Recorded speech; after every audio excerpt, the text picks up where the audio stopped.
Speaking of roasting everybody, this next comedian coming to the stage is about to roast a movie, possibly? I don't know. Let's see. Trace Jenkins,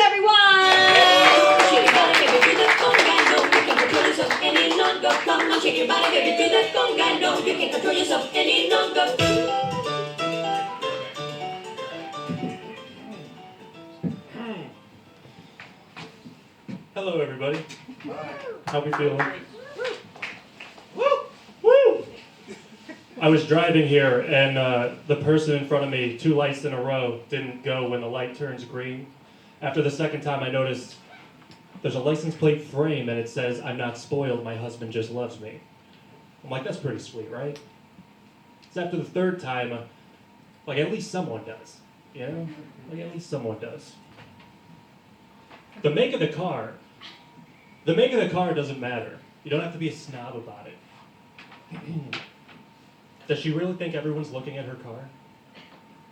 Like, I'm looking at the light. That's what I'm looking at. I really want to go skydiving. Has anyone here ever been skydiving? No? I really want to go. I think it's super cheap, too. I think it's like, what would you say, like $20 to get up on that plane, about $1,000 for the parachute. If I get up that high, and if I spend that much money, I'm not going to need a parachute, you know? It's going to jump. $1,000 is a lot when you drive Lyft. Ugh, it's awful. Does anyone have trouble falling asleep? Falling asleep? Wait for the plane to get to 15,000 feet, close your eyes and jump.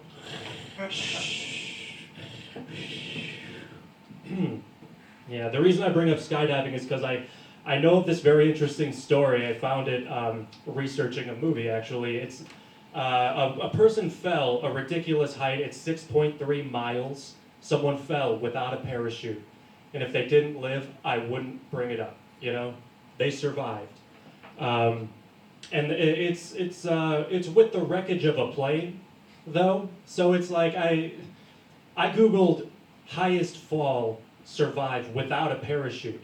That's not what I expected to find. It's very interesting, but she fell with the wreckage of a plane, and she lived. And I looked up the definition of a parachute. It's anything that slows the descent of a person or object, usually made of fabric and fills with air. Usually is the part I'm most interested in. It could be made of metal. Usually made of fabric. Usually means it could be made of anything. There's plenty of metal on a plane, plenty of fabric. Snakes on a plane, you know? Lots of toilet paper. Plenty of toilet paper on a plane. Do you imagine being stuck in the bathroom while the plane crashes? Did I do that? I think they need seatbelts on the toilet in the airplane, you know? Why not have a seatbelt on there? You know? Fasten seatbelt sign comes on, I guess I'm stuck, you know? My pants are down. Ugh. Be awful. Yeah, that's a very true story. A stewardess, she survived a plane crash and didn't die like a few days, weeks, or months later.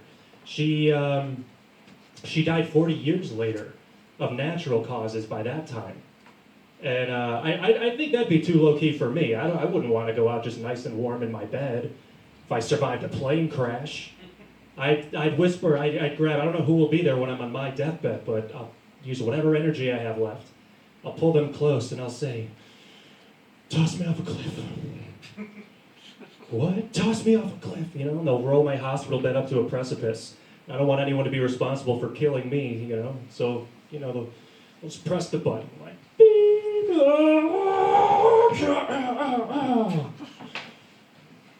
If I had time, I'd really sell that. When I hit the bottom, I'm still alive somehow.